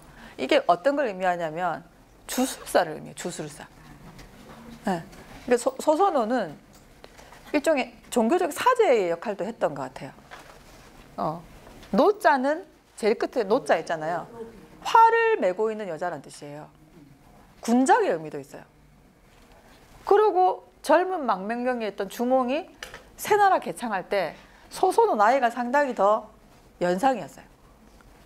이미 한번 결혼을 해서 아이도 둘이나 있었고 그리고 공주였기 때문에 상당히 배경과 실력도 있었고 그리고 많이 연상이에요. 그래서 주몽 드라마 만들 때 그렇게 젊은 여자를 소선호로 하면 안 되고 그죠? 10살 넘게 차이 나잖아요. 네. 근데 이 여성이 대단한 게 나중에 주몽이 예시 부인과 사이에서 뭐 태어났다고 주장하는 유리가 고구려 찾아왔을 때 온조 비료 끌고 다시 내려가서 백제까지 건고 가는. 그래서 우리 역사에서 두 나라를 개창한 아주 유일무이한 존재죠. 그죠? 그러니까 이거는 뭐 소선호가 얼마나 역할을 뭐 많이 했는지 구체적인 기록은 안 남아 있지만 우리가 뭘 유추할 수 있냐면 여성이 정치 활동을 나라를 개창하고 하는데 아직 별로 제한은 없었구나 라는 걸 알 수 있고요. 그 다음에 삼국사기에 보면 소선호가 임종했을 때 당시 온조가 세운 한성백제 도읍진 위례성에 늙은 노파가 남자로 변하는 아주 이상한 일이 일어났다. 그리고 5마리 호랑이가 침범하는 일이 발생했다는 기이한 일을 기록해놨어요. 이건 또 어떻게 해석할 수 있냐면 늙은 노파가 남자로 변했다. 이게 뭘까요? 확실히 알 수가 없어요. 사료가 많지 않기 때문에. 소선호는 알고 봤더니 남자였다. 아니 이런 상징적인 거죠. 이 정도를 하려면 남성이었을 가능성이 높다. 그 다음에 5마리 호랑이가 침범했다는 거는 소선호의 죽음이 예사롭지 않은 거예요. 쿠데타의 가능성도 좀 있어요. 그렇게 해석하는 학자들도 있거든요. 근데 재밌는 거는 소선호가 죽고 나서 낙랑군이 침입해서 위례성에 불을 질렀을 때 백제가 사당을 빌어서 국가의 안녕을 비는 제사를 지냈는데 이때 소선호를 사당에 모셔서 숭배합니다. 온조는 건국신화의 주인공이 되긴 했지만 신격으로 숭배되지는 못했어요. 그 소선호 영역이 상당히 강했다는 걸 알 수 있고 삼국사기 백제봉기 의자왕조 19년 기사에 보면 이 의자왕이 즉위했을 때 남쪽 바다에 여자의 거대한 시체가 떠올랐다. 키가 73척이고 발의 길이가 6척이고 음문의 길이가 3척이었다는 아주 기이한 내용이 등장합니다. 의자왕이 어떻게 된 거예요? 나중에 백제가 망했잖아요. 그러면 이 여자는 뭘 뜻할까요? 이 여성의 시체가 떴다는 건 무슨 뜻일까요? 여신이 죽었다. 그래서 백제는 망할 거다. 즉 국가의 운명이 누구랑 연결돼 있다? 여신과 연결돼 있다. 이런 해석을 이 시대 사람들이 했다는 거죠. 그죠? 그리고 또 이것도 보면 처용가도 다 아시죠? 그죠? 헌강왕 때 처용이 지었다는 팔부의 향가. 처용이 경주에서 이렇게 돌아다니다가 방에 들어와 보니까 다리가 내시네? 둘은 내 건데 나머지 둘은 누구 거지? 근데 원래 내 거지만 뺏겼으니까 어쩌겠어요. 춤추면서 나왔다잖아요. 이렇게. 만약에 조선이었으면 어떻게 됐을까요? 전현을 찢어 죽여라 이렇게 되겠죠. 그죠?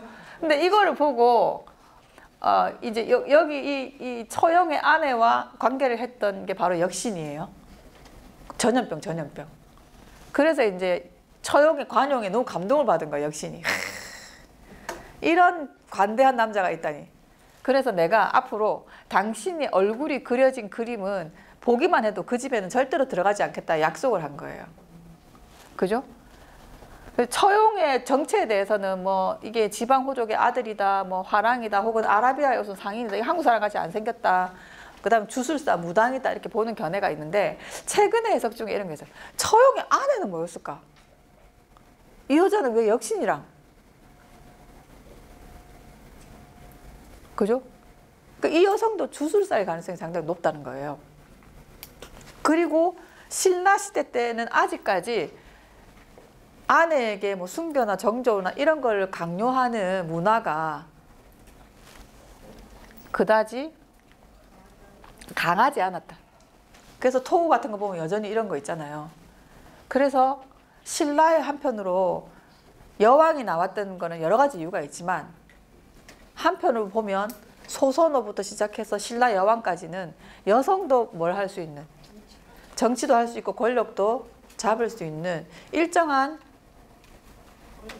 문화가 있었다라고 보는 거죠. 그리고 아마도 성적으로 이렇게 자유로운 모습을 묘사한 걸 보면 상당히 모계제 전통이 오래 남아 있었을 가능성도 뭐 높다. 이렇게 볼 수 있죠. 그죠? 이거 아시죠? 그죠? 1973년 신라 고문에서 발견된 토 장식 장경호 일부. 유명한 거잖아요. 그죠? 네. 성관계 하는 장면을 이렇게 항아리에 장식해놨어요. 사람들 귀엽죠? 자, 그래서 아직도 고려시대까지도 우리는 친가나 외가뿐만 아니라 처가까지 중시됩니다. 그리고 고려의 왕건이 28명의 아내를 거느리잖아요. 뭐 지방 호족들과 결합하고 뭐 이렇게 이제 그 정권을 갖기 위해서 그 사이에 아이가 엄청 태어날 거잖아요. 어떻게 구분합니까? 전부 왕건의 아들들이겠지만 28명이 하나씩 만나도 28명인데 2명씩 만나면 아들들 어떻게 구분합니까? 아이들은 어머니 성으로 구분합니다. 엄마 성으로 구분해요. 그래서 나중에 광종은 누구랑 결혼합니까? 4대 광종. 자기 여동생이랑 결혼해요. 엄마가 다른 여동생이랑 결혼해요. 나중에 우리가 원간섭기에 막 지배받고 하다가 원에 자주 정착할 때 공민왕이 제일 먼저 했던 것 중에 하나 그거예요. 자기 사촌 여동생이랑 결혼하는 거. 자, 그래서 친가뿐만 아니라 외가, 처가도 중시됐고 친손뿐만 아니라 딸과 사위, 외손까지도 굉장히 중시하는 그런 이제 여전히 문화였고요. 그 다음에 재밌는 거는 딸과 아들이 상속을 똑같이 받았어요. 균분상속제. 그 다음에 제사도 돌아가면서 지냈어요. 그리고 대부분 불교 문화여서 100일상 지나면 절에서 제사 지내는 경우가 많아서 집에서 굳이 튀김을 하지 않아도 됩니다. 그죠? 집에서 안 튀겨도 됩니다. 이런 상황이었고, 그 다음에 결혼 방식 자체가 남기 여가혼이라고 해서 한 게 어디 갔지? 남성인 여자 집에 들어가는 풍습이 더 퍼져 있었어요. 그리고 왕들도 사실은 거처하는 왕궁이 있지만 아내들은 다 어디 살아요? 밖에 살아요. 그래서 황보씨는 황보씨 궁이 있고 이런 식으로. 그러니까 왕은 전형적인 처가살이가 곤란했기 때문에 배우자 궁이 밖에 있으면 거기 하나씩 방문해요. 돌아가면서. 그리고 고려인들은 대개 외가나 모친집에서 태어나고 자라고 왕자들도 그런 경우가 많아서 고려 초까지만 해도 뭐 할머니나 자기 엄마의 거처 뭐 이런 칭호를 따서 이름을 붙이곤 했답니다. 그리고 왕과 권세가를 제외하면 대부분 다 일부 일처제여서 첩을 두는 경우는 굉장히 드물었고 첩이 없으니까 적서차별이 없었겠죠. 그죠? 네, 없었고 또 남아 선호 사상도 그다지 강하지 않았어요. 왜냐하면 지금 상속도 똑같이 하고 결혼하면 남기여간으로 사위가 집에 들어와서 사는 경우도 많고 했기 때문에 아들을 못 낳는다고 쫓겨나거나 하는 게 없었던 거예요. 자연스럽게 뭐 처녀성 같은 걸 별로 따지지 않고 정조를 강요하지 않고 그래서 재혼도 많이 했어요. 그래서 아내가 죽었는데도 재혼하지 않는 남자는 표창을 해요. 네, 거꾸로 남편이 죽었는데도 재혼 안 하면 그 여자는 포창을 해요. 그 정도도 표창 받아요. 그 말 무슨 말이냐면 재혼을 다들 많이 했다는 뜻이겠죠. 요거는 나중에 시간이 없기 때문에. 근데 이제 조선이 건국되면서 초기 16세기까지도 고려시대하고 유사한 풍속이 유지됩니다. 여성도 제사에 참석했고 아들이 없으면 제사를 전담하기도 하고 그래서 율곡이인은 신사임당이 딸만 내신 집의 딸이잖아요. 그죠? 그래서 외할아버지 제사를 율곡이 지내거든요. 또 뭐 그거 관련된 재산을 좀 물려받고 강릉에서는 대단한 부잣집이에요. 사임당 집안이. 어쨌든 그래서 뭐 요렇게 부부도 별산제 재산을 따로 유지하고. 근데 이제 조선을 건국한 양반 사대부들은 이런 생각을 하기 시작해요. 고려가 멸망한 게 바로 이 불교가 타락했기 때문이다. 뭐 연등에 발간해하고 뭐 여자들이 전부 절에 쫓아다니면서 막 이런 거. 그 여성의 자유분강 이게 문제다. 그래서 여성들의 재가를 금지시킵니다. 그리고 재가한 여성이 낳은 아들은 출세기를 막아요. 자, 외출 규제. 아까 얘기했죠. 춘향이 향단이 없으면 밖에 못 나가요. 근데 이게 쉽게 안 바뀌거든, 풍속이라는 게. 그래서 정부에서 이런 이제 방침이 쉽사리 수용되지 않으니까 일종의 이데올로기를 유포하기 시작해요. 그 중에 소학이라든가 삼강행실도 같은 책을 적극적으로 보급하는데 사람들이 책을 모르잖아요. 글자를 모르잖아. 아직까지 한글이 있는 것도 아니고. 어떻게 해요? 여기 그래서 그림을 그려놓은 거예요. 삼강행실도. 그리고 사람들을 모아서 읽어주는 사람이 있었어요. 근데 이렇게 하는 과정에서 중국에서 유명한 여자들 이야기를 많이 갖고 왔거든요. 그게 뭐 나라를 구한 여자도 있고 뭐 다양한 여자들이 있는데 그 중에 어떤 여자들을 집중적으로 조명했냐. 시가와 남편을 위해서 목숨을 바친 여자들. 이거를 엄청 강조하기 시작해요. 이게 열려요. 이 열자는 뜨거울 열자거든요. 이 어떤 뜨거운 비상한 행동을 해야 돼. 그냥 남편을 뭐 나르고 이러는 게 아니에요. 남편이 혹시 아파 누웠다. 그럼 이 남자를 살리기 위해서 어떻게 해야 돼? 그렇죠. 자르고 막 먹이고 삶고 막 이런 거 피를 내고 막 이런 거 이런 거 해야 돼. 그런 비상한 행동을 한 여자가 열린 거예요. 그리고 또 하나가 결혼 제도도 점점 남기 여가원에서 친령 제도라는 중국식 결혼 제도로 바뀝니다. 남성이 여성 집으로 장가가는 이 오랜 전통이 그러나 쉽사리 뿌리 뽑히지 않았어요. 그래서 어떻게 하냐면 신부 집에 가서 3일 동안 결혼식을 하고 데리고 가요. 그래서 우리 요즘 결혼할 때 많이 안 하지만 어쨌든 결혼할 때 신부집이 장소를 선택할 권리가 있습니까? 그래요? 그렇진 않습니까 요즘은? 결혼식 장소.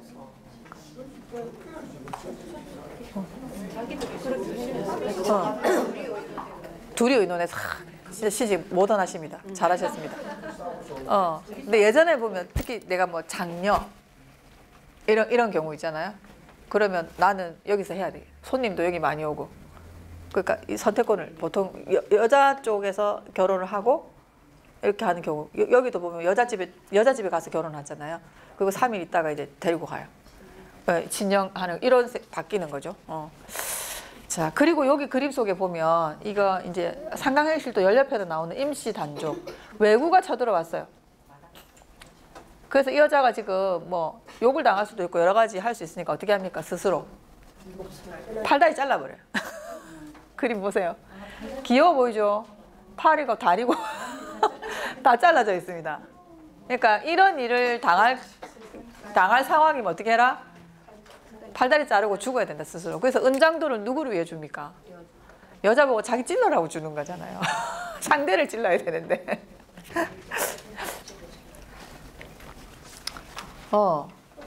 그래서 점점 이제 성종, 아까 그 상강행실도 만들기 시작한 거는 세종대였고 아들인 성종대는 또 한글 장제했으니까 또 한글로 보급해요.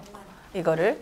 그래서 뭐 이런 연료도에 연료도 인쇄해가지고 삼강경시도 연료도 약간지를 인쇄해서 시골 마을에 부녀자들까지도 다 강습을 할 수 있게 해라 라고 이제 보내기 시작하고, 그래서 이런 얘기를 막 강조하기 시작해. 소학에 보면 공자가 말씀하셨다. 부인은 남에게 복종하는 자, 독단으로 판단하는 의가 없고 세 가지 따르는 도가 있으니 친정에 있을 때 아버지 따르고, 남에게 시집에 가서 남편 따르는데 남편 죽고 나면 혼자 뭘 할 수 있는 줄 알았는데 알고 남편이 죽으면 아들을 따라야 된다. 이런 이제. 그리고 여성은 음식 마련하는 등 일 말고는 할 게 별로 없다. 그러니까 교육을 안 시키잖아요. 그래서 우리 어머니 세대 보면, 어릴 때 보면 여성들이 제일 문제가 뭐였어요? 학교를 한 번 보내줘요. 제 어머니 13살에 공장에 가셨어요. 섬유 노동자로 오랫동안 배 짜는 일을 하셨거든요. 지금도 아주 원망이 가득합니다. 학교를 좀 보내줬으면 이렇게 안 살았을 건데. 그 내가 한 번씩 그 얘기 들을 때 너무 이제 너무 많이 지났다. 50년도 더 된 얘기고 이제 편하게 사시고 그 시대 때 그런 구도 때문에 뭐 그럴 수 있다. 용서를 하시면 좋겠다. 용서가 안 된대. 자기 아버지가. 우리 아버지는 더 심각한 한량의 알코올 중독에 도박 중독에 아버지 그러셨거든요. 그래서 이제 자기 아버지를 피해가지고 결혼을 했더니 우리 아버지는 더 함정이었던 거야. 지금도 아버지가 우리 어머니 49에 돌아가셨어요. 우리 아버지가 55세에 당뇨로 급하게 돌아가셔서 제가 아버지 돌아가시고 나서 한 5년을 절에서 계속 기도를 했어요. 너무 정리가 안 되더라고요. 갑작스러운 이 죽음이. 아버지와 해결되지 않은 감정도 너무 많았고. 그리고 우리 아버지가 돌아가시기 딱 이틀 전에 자기 인생을 저한테 싹 다 말씀을 다 하셨어요. 이렇게 살았고 100원을 벌어서 90원을 다 써버렸다 내가. 집에는 10원만 들고 왔다. 미안하게 생각한다. 이렇게 하시면서 마지막에 내가 죽으면 네가 참 많이 울겠구나. 이렇게 말씀하셨거든요. 저도 물론 많이 울었는데 아버지를 되게 힘들어하고 원망했지만 사랑했어요. 어쨌든 그래서 그렇게 말씀하셨는데 우리 엄마 너무 우는 거예요. 그렇게까지 울 일은 아닐 것 같아요. 우리 엄마는 왜 이렇게 우는 거예요? 그리고 너무 정성스럽게 지금도 그렇게 제사를 지내요. 한 달 전부터 막 준비를 해요. 제사를. 그 내가 저게 엄마가 아버지를 회양하는 자기만의 방식인가? 뭐 이런 생각을 가끔 할 때가 있습니다. 네. 근데 어쨌든 이렇게 생각을 해서 결국 상강행실도 연료편에 이 비상한 행동을 하는 이 연료는 아예 고려시대에는 없었고, 고려시대는 그냥 남편 혹은 성적 대상자가 없는 경우에도 결혼하지 않는 여성을 기리는 절부라든가 뭐 의부라든가 뭐 이런 것만 이제 표창을 했었는데, 이 연료는 단지 재혼하지 않는 것이 아니라 신체 혹은 생명을 자발적으로 희생한 여자들. 네. 그래서 중종대까지 엄청난 수가 보급됐고요. 그래서 남편이 없거나 혹은 남편이 부재할 위기에 빠졌을 때 자신의 신체 일부를 훼손하거나 목숨을 끊는 형태로 17세기부터 본격 등장합니다. 그래서 임진왜란 때 뭐 이런 거 얘기 들어보셨죠? 뭐 병자호란 이럴 때 뭐 피난 가다가 뱃사공이 넘어질까 봐 내 손을 잡아줬어. 죽어야 돼. 손 잘라야 돼요. 라든가. 그러면 이런 거 있잖아요. 옛날에 혹시 연인인가 하는 드라마에서 길채가 친구랑 그 전쟁 피해서 도망가다가 친구가 누구한테 겁탈 당할 뻔해요. 왜 그 오랑캐한테. 그래갖고 구해주거든요. 길채가 막 돌로 때려가지고. 근데 이 여자가 나중에 이제 그 친구가 결혼할 때 남편한테 엄청 미안해요. 왜 미안하지? 그거죠. 겁탈을 당하느니 차라리 죽었어야 된대. 이 여자가 겁탈 당한 것도 아닌데 당할 뻔했는데도 평생. 네. 참. 그래서 그 연인에 보면 길채는 저기 어디고 그 중국에 끌려가가지고 온갖 고초를 당하다가 그죠? 남편이 구하러 왔는데 이 여자가 약간 겁탈 당했을지도 모르겠다 싶어가 남편 돌아가 버리잖아요. 그리고 길채가 막 고생해갖고 다시 조선으로 돌아오더니 남편은 다른 여자와 사이에 아들을 낳았어. 근데 너는 깨끗하지 못해서 내가 이혼하거든요. 어쨌든. 그리고 더 이제 요거는 이거 똑같은 그림. 크게. 요것도 마찬가지. 요거는 이제 동국 신속 삼강행실도라고 그 한글로 사람들이 쉽게 읽을 수 있고 한글로 편찬한 건데 이렇게 보면 또 외국어 쳐들어왔어요. 아기를 안고 있는데 엄마 스스로 목을 잘라버렸어. 보세요. 없죠? 귀여워 보이는데 진짜 무서운 그림입니다. 그러니까 이런 이데올로기가 얼마나 내면화가 됐냐면 김정희 선생 고택안에 가면 조선시대 연료문이 하나 남아있거든요. 이 연료문의 주인공이 누구냐면 화순홍주예요. 추사 김정희의 증조모고 영조의 둘째 딸이에요. 영의정 김은경의 아들인 김한신과 혼인을 했어요. 근데 남편 한신이 38살의 나이로 죽었어요. 병이 나서. 그래서 화순홍주가 식음을 전폐하고 따라 죽어요. 영조가 죽지 마라 해요. 니 안 해도 된다 그거. 아니 하지 말라고.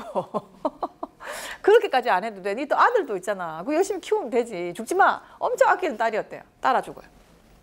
영조가 너무 화가 났어요. 화순홍주의 정절을 기리는 내용은 말했지만 그렇다고 해서 문을 안 세워줘요. 근데 도저히 문을 못 세워주겠다네. 도저히. 그래서 그 나중에 그 영조 후대의 정조가 고모잖아요. 화순홍주가. 고모의 연료문을 내렸다고 합니다. 이게 뭘 의미하냐면 드디어 이 이데올로기 17세기, 18세기로 쫙 퍼져나가면서 전 사회에 뭐가 됐어요? 꼭 지켜야 되는 굉장히 중요한 이데올로기로 내면화된 거죠. 여성들 다 따라요. 물론 따르기 싫은 여자들도 많았겠죠. 또 연료의 아이들은 어떻게 됩니까? 출세길이 열려요. 그럼 어떻게 하겠어요? 집안에서. 고맙다. 고맙다. 너 하나 희생하면. 이런 것도 있었어. 분명히 있었을 거라고 봅니다. 뭐 정확한 증거는 안 남아있지만. 그죠? 사임당 얘기는 할 시간이 없어. 사임당은 율곡이 참 이상한 게 어머니 행장, 외할머니, 외할아버지까지 행장을 다 남겼는데 아버지 것만 안 남겼어. 율곡이. 뭘까? 이유는 뭘까? 그러니까 사임당이 생전에 그런 얘기했대요. 결혼의 목표가 자녀를 보는 건데 당신과 나 사이에 애가 7명이 있으니까 굳이 재혼을 하지 않아도 되지 않을까라고 말한 바가 있대요. 사임당이. 사임당 죽고 나서 바로 재혼하잖아요. 그래서 율곡이 조금 모르겠는데 이 내용을 보면 참 재밌습니다. 어머니는 문장을 잘 지었고 바느질 잘했고 자수 실력은 지극히 전고했고 제가 어제 간송미술관 가서 사임당 화조도를 보고 왔어요. 천성도 온화했고 마음이 정결하고 뭐 말수도 좋고 겸손하고 성품도 효성스럽고 아랫사람한테는 꾸짖는 일이 없고 그들을 대할 때 참 표정도 온화했는데 아버지는 실수하면 반드시 바로잡아 주었고 자녀들에게 허물이 있으면 곧바로 고지졌고 주변 사람들의 허물, 어쨌든 어머니가 48세 돌아가셨다. 그래서 남편이 이제 사임당 남편이 이때 세운선 그 조세 실어 나르는 배를 이제 그 관리하는 그 아주 한직의 자리에 나이 들어서 이제 나가는데 율곡이 같이 갔어요. 그 배를 타고 돌아오는 길에 율곡의 이야기에 따르면 배 안에서 씻고 갔던 녹그릇이 싹 다 색이 변했대요. 색깔이 꺼멓게. 그래서 내가 배에서 내리면 큰일이 났겠구나 생각했는데 내리자마자 어머니의 부고 소식을 들어요. 율곡이 너무 충격을 받아요. 16살이었거든요. 산에 들어가 버려요. 금강산에 오랫동안 불교에 기여합니다. 너무 충격이 컸던 것 같아요. 그래서 나중에 계속 동인들한테 공격받아요. 제 땡중이다, 땡중. 율곡이 지금 조선에서 지금 다 숭늉 억부를 하는데 지금 율곡이 산에 들어가서 하다 보니까 그런 이제 비난을 많이 받았거든요. 근데 문제는 이제 이 이야기는 뭐예요? 사임당이 처음에 딱 죽었을 때는 아무도 현모양처 혹은 훌륭한 엄마라고 얘기 안 했어요. 사임당은 뭐로 이름이 높았다? 화가 그냥 그림으로 되게 이름이 높았어요. 이게 뭐 후대의 화조도에 비하면 굉장히 좀 정형화된 양식이긴 하지만 또 이게 자기만의 어떤 세계를 구축했다고 제가 어제 보니까 그렇더라고요. 근데 문제는 시간이 점점 지나면서 우리가 뭘 강조하기 시작해? 율곡이 서인의 스승이 됐어. 그러면 이 스승을 낳은 엄마는 너무 훌륭해야 돼. 그래서 뭐 나중에 1960년대 가면 어떤 얘기까지 하냐면 뭐 아버지인가 누구 아팠는데 뭐 이 단지해가지고 뭐 피를 먹여서 살려냈다는 등 효녀 이야기부터 시작해서 우리가 그리고 일제시대가 되기 전까지는 현모양처란 단어도 없었다는 거예요. 그래서 16세기까지도 그냥 화가신시로 되게 유명했는데 점점 시간이 지나면서 우리가 현모양처를 강조하다 보니까 5만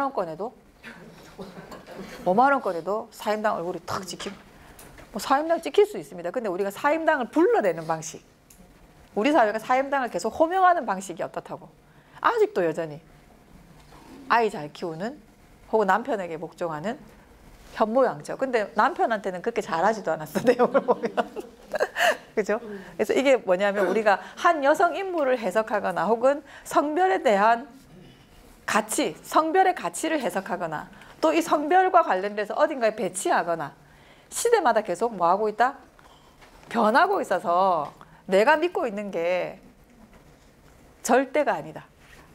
그렇죠? 이 상대적인 관점을 조금 다시 생각해 보시는 정도만 해도 젠더를 우리가 공부하는 어떤 시작점이 될 수 있을 것이다 라는 생각이 좀 들고요. 제가 뭐 말씀 많이 드리려고 엄청 뭐 많이 가지고 왔는데 생략도 많이 했습니다.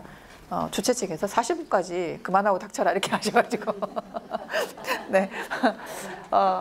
그래서 중간에 제가 영상도 보여드리고 하면 좋았을 텐데 못했어요. 네.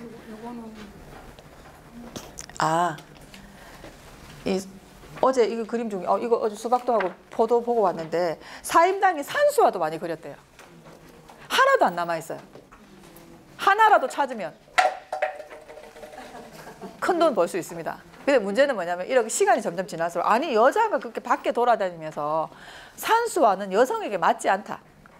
그래서 남아있는 그림 중에는 대부분 화조도 초충도만 남아있고 사임당의 산수화는 어디 간지 없어요. 네. 그래서 이렇게 우리가 사임당을 평가하는 방식도 굉장히 좀 편견과 이런 것들이 작동했다 이렇게 이제 볼 수 있는 문제라고 할 수 있고요.